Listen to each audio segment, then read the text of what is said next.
Baik, kita lanjutkan lagi kuliah matematika diskret dan logika. Pada pertemuan kali ini kita akan membahas mengenai logika integrasi, yang mana pada buku Rosen ada pada subbab 1.6. Oke, teman-teman bisa sambil melihat buku dan sambil menyimak perkuliahan ini. Ya, kita awali perkuliahan ini dengan membahas sebuah pernyataan implikasi, yaitu jika P maka Q. Ya, sekedar mengingatkan misalnya pada tabel kebenaran, ya, maaf ya, jangan berhasil sekali sebentar. Ya. Oke, saat kita punya nilai P, kemudian kita punya nilai Q, dan kita punya implikasi jika P maka Q, ya, maka kita punya tabel. Oke.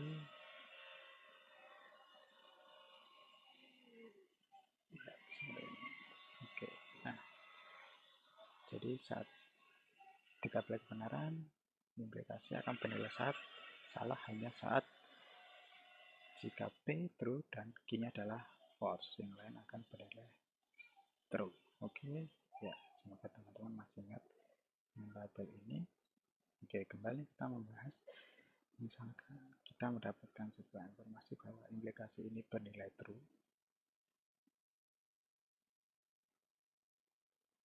Ya. Oke, maka informasi apa saja yang dapat kita ekstrak dari implikasi ini. Jadi kita akan melihat proporsi variasi nilai dari proporsional P dan Q. Nah, dari tabel yang ada di sini, maka kita dapat lihat karena ini bernilai true, maka yang kita ambil adalah yang true, yaitu baris pertama, baris ketiga, dan baris keempat. Sehingga kita punya 3 versi. Jadi versi pertama atau kombinasi pertama yaitu P itu akan nilainya true, kemudian Q juga true, yaitu pada garis pertama. Kemudian kombinasi kedua adalah P bernilai false, namun Q-nya bernilai true, yang mana terdapat pada kombinasi di baris ketiga. Dan yang terakhir adalah saat P bernilai false, namun Q juga ikut false, yaitu pada baris keempat. Nah, kita punya 3 variasi nilai proporsi 1P dan Q, atau proporsi variabel P dan Q. Namun informasi yang kita peroleh di sini yaitu informasi jika implikasi bernilai true, kita tidak dapat memastikan apakah nilai dari P dan apakah nilai dari Q. Ya, kita tidak dapat mendapatkan nilai yang pasti, tapi kita hanya dapat menerka kira-kira terdapat beberapa macam kemungkinan. Kemungkinan 1, 2, dan 3. Nah, bagaimana misalnya jika kita tambahkan sebuah informasi baru, yaitu informasi pertama, kita tetap sama, yaitu implikasi bernilai benar jika P maka Q itu bernilai benar, dan informasi kedua adalah P-nya itu juga benar. Lalu informasi apakah yang dapat kita ambil dari kedua proporsi yang ada di sini? Maka hanya ada sebuah informasi baru, yaitu yang pertama jika P maka Q itu true, yang kedua P itu true. Dari tabel kebenaran yang ada di halaman sebelumnya, maka kita dapat melihat bahwa saat P true itu akan hanya menghasilkan sebuah kemungkinan, yaitu Q true, untuk implikasinya bernilai benar. Sehingga dari dua data atau dua proporsi yang ada, itu kita dapat menghasilkan sebuah kesimpulan yang unik, yaitu bila diketahui implikasi itu true dan P-nya true, maka kesimpulannya hanya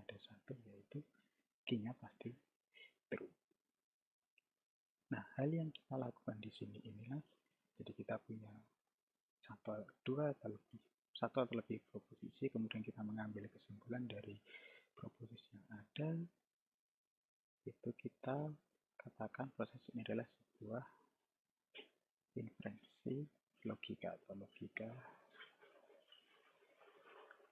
inferensi. Yang kita inferensi apa? Yang kita inferensi adalah yang ini tadi.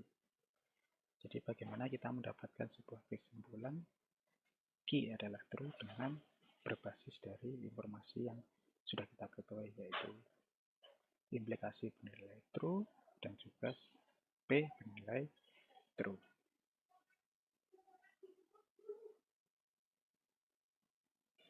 Ya, misalkan kita mempunyai sebuah contoh, ada sebuah susunan kalimat, jadi ada beberapa proposisi di sini. Yang pertama, bila Anda memakai payung, maka saat itu hujan. Ini adalah implikasi.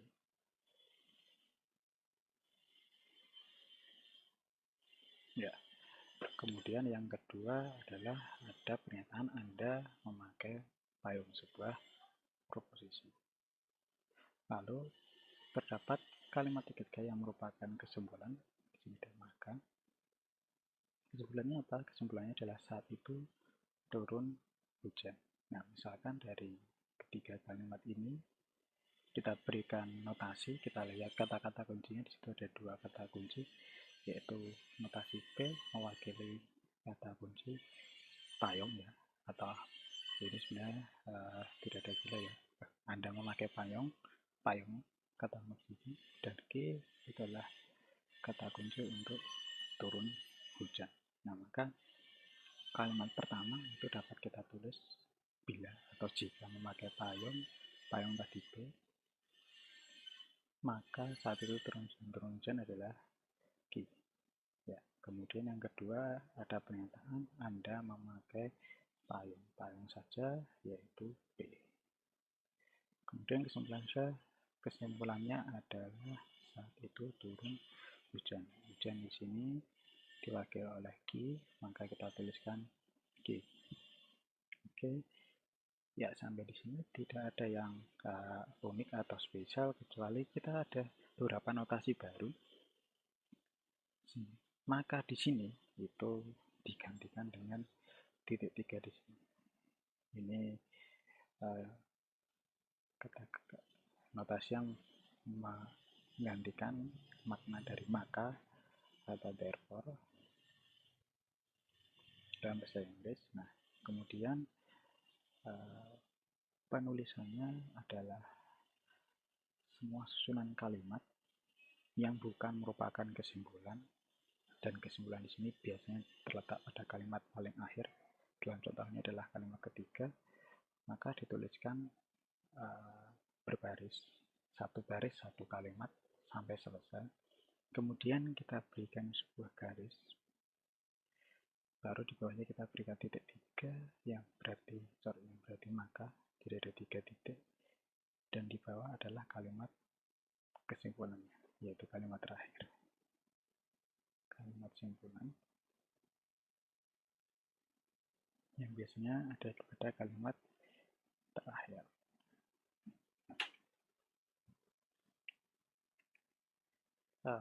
Setelah ini kita akan membahas mengenai apakah sebuah argumen itu valid atau tidak, atau bisa disebut dengan validitas dari sebuah argumen. Sebelum kita lanjut, kita akan membahas beberapa definisi yang perlu kita cermati. Yang pertama, sebuah argumen adalah argumen dalam logika proposisi yang sedang kita bahas adalah sebuah rangkaian proposisi. Pada contoh yang tadi kita punya 3 ya. Jadi kita lihat lagi, jadi ada payung, kemudian hujan ya, bisa tulis hujan. Kemudian di situ ada payung. Kemudian yang ketiga ada hujan. Nah, ketiga ini itu kita sebut dengan sebuah argumen.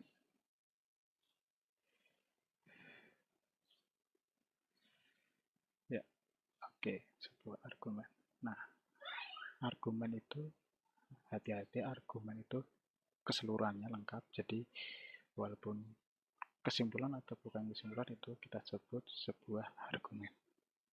Nah, lalu kita lanjutkan pada definisi kedua. Seluruh proposisi yang ada kecuali kalimat terakhir, perhatikan, kecuali kalimat terakhir itu kita sebut dengan asumsi atau premis. Biasanya kita sebut dengan premis, sehingga kalau di contoh ini premis adalah ini premis, saya tulis benar, ini premis pertama, dan yang di sini adalah premis kedua. Di ini tadi jika memakai payung maka hujan, kemudian memakai payung itu adalah premis satu dan premis kedua, asumsi satu, asumsi kedua. Kemudian kita kembali ke definisi, kalimat terakhir itu kita sebut dengan kesimpulan atau conclusion. Ini adalah kesimpulannya, C, konklusi. Pada sebuah argumen akan bisa terdiri dari satu atau lebih premis, tetapi hanya ada satu kesimpulan. Nah, sebuah argumen itu akan dikatakan valid. Jadi, valid apabila kebenaran dari seluruh premis. Jadi, kebenaran dari seluruh premis itu maksudnya adalah jika kita punya premis 1, premis 2, premis 3, dan seterusnya sampai premis yang ke N itu satu-satu benar. Jadi misalnya di sini true, di sini true, dan seterusnya sampai premis yang terakhir juga true, itu akan menghasilkan sebuah simpulan yang mana konklusinya itu juga true. Nah, kondisi inilah yang nanti akan dikatakan valid, dan ini yang akan kita bahas selanjutnya atau lebih detail adalah mengenai validitas sebuah argumen. Dengan bentuk yang lebih formal, validitas dari argumen itu dapat dituliskan sebagai berikut. Sebuah argumen yang disusun atas beberapa premis P1, P2 sampai Pn ya. Jadi ini ada premisnya. Kalau sudah seperti ini maka konklusi tidak ikut, dan sebuah conclusion key itu akan valid jika dan hanya jika jadi premis pertama ditambah premis kedua. Jadi ditambah itu di sini kita pakai conjunction ya. Conjunction. Nah, jadi N, jadi P1, N, P2 dan seterusnya sampai semuanya, semua premisnya itu kita N kan, itu harus menghasilkan tautologi saat kita bentuk P1, N, P2 dan seterusnya diimplikasikan dengan Q. Q-nya di sini adalah kesimpulannya. Nah, itu harus tautologi. Masih ingat tautologi itu apa?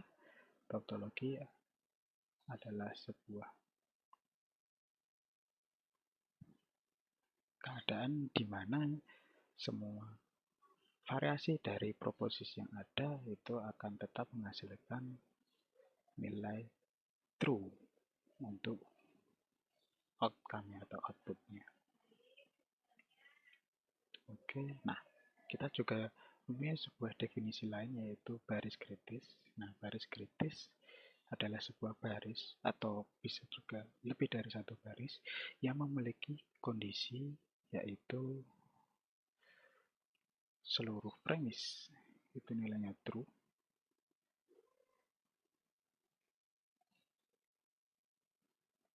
ya, seluruh premis nilainya true. Ini adalah baris kritis. Nah, kemudian di baris kritis ini kita dapat mengambil atau menggali informasi yang mana pada saat masing-masing kondisi ini terpenuhi, maksudnya seluruh premisnya true, dan pada setiap baris yang terpenuhi ini semua konklusinya juga true.